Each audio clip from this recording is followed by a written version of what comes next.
I flew home to bury my father. 6 hours later, I came back to find a stranger's SUV sitting in my own driveway spot, put there by a woman who called herself the HOA president.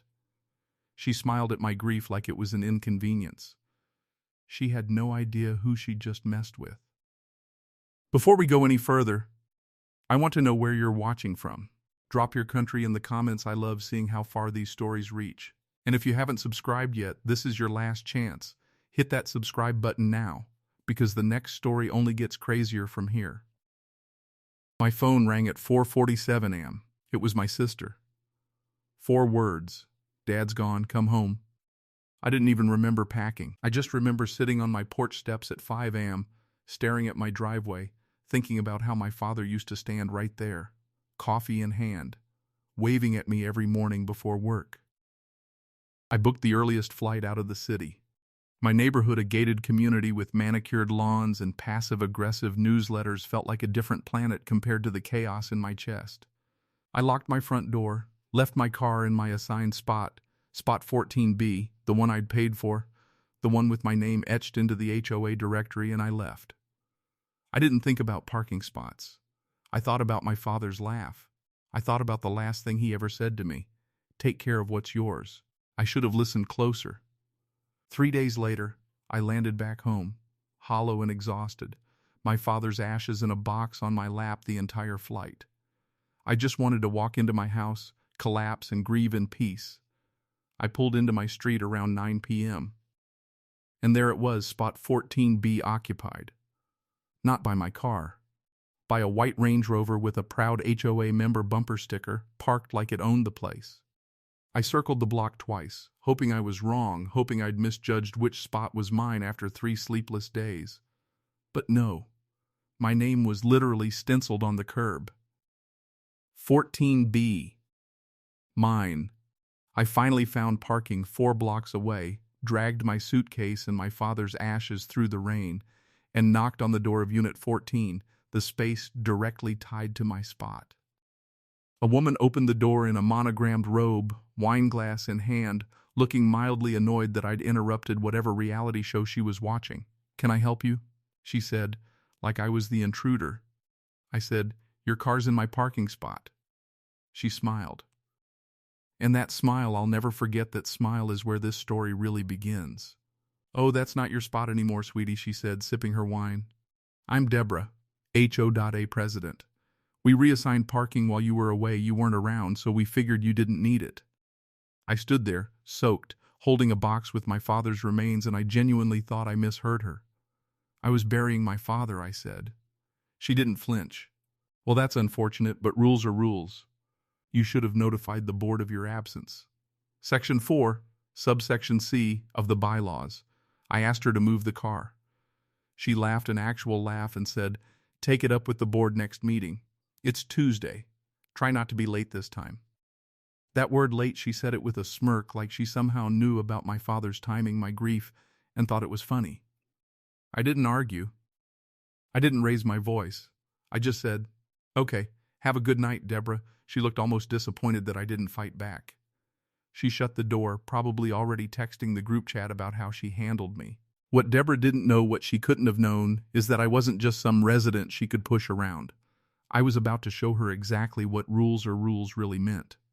Because the next morning, I wasn't going to a board meeting. I was going to work.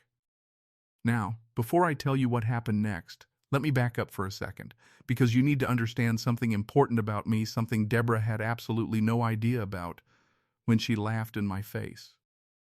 See, most people who move into a gated HOA community assume everyone works some boring desk job. Accountant, teacher, it guy. Deborah assumed the same thing about me. She had no idea that the woman she just humiliated on the worst night of her life had a badge, a title, and legal authority over every single parking regulation in this entire city. She was about to find out. Fast, I am the Director of Municipal Parking Services for this city. I oversee permits, zoning enforcement, towing contracts, H.O.A. parking compliance audits, all of it. My signature is on the very regulations that govern what private communities like Deborah's are legally allowed to do with reassigned parking. And here's the thing Deborah's HOA board conveniently forgot. Private communities can create their own internal parking rules. Sure, but they cannot violate city fire lane codes, HOA accessibility statutes, or municipal towing ordinances. And Deborah's little reassignment system? It broke at least 3 of them. I hadn't even unpacked my suitcase before I pulled up the community's parking compliance file on my laptop. Photos from a routine drone audit 6 months earlier had already flagged their H.O.A for unauthorized spot reassignments blocking a designated fire lane. It had been sitting in my queue low priority, unresolved. Guess who just became very, very motivated to prioritize it? I looked at my father's ashes sitting on my kitchen counter, and for the first time since the funeral, I actually smiled. "Take care of what's yours," Dad had said. Message received. The next morning, I made 1 phone call to city compliance and 1 call to our contracted towing partner. Not out of spite, well, maybe a little, but because it was genuinely, completely, 100% by the book. By 8 a.m., 3 tow trucks rolled into the neighborhood. I watched from my window as Deborah came storming out in her robe, coffee sloshing everywhere, screaming at the tow operators. Her Range Rover, still parked illegally in 14B, was first on the list. Then 2 more vehicles belonging to board members who'd been reassigning spots without proper permits for months. "You can't do this. I'm the HOA president," she shouted. The tow operator, unbothered, held up the paperwork. "Ma'am, this order came directly from the city parking director's office. Take it up with him." Deborah's face went white. The parking director?" That's when I walked outside, coffee in hand. Calm, composed. "Hi, Deborah," I said. "You mentioned Section 4, subsection C at your board meeting. I actually wrote that section. Along with the entire municipal parking code your HOA has been violating for the last 8 months. The silence on that street was the most satisfying sound I'd heard all week. She stammered something about not knowing, about just doing her job. But it didn't matter anymore. The drone footage, the fire lane violations, the illegal reassignments, it was all documented. All real. All hers to answer for. As her Range Rover got hooked onto the flatbed, she turned to me one last time. "This is about the parking spot, isn't it? This is petty."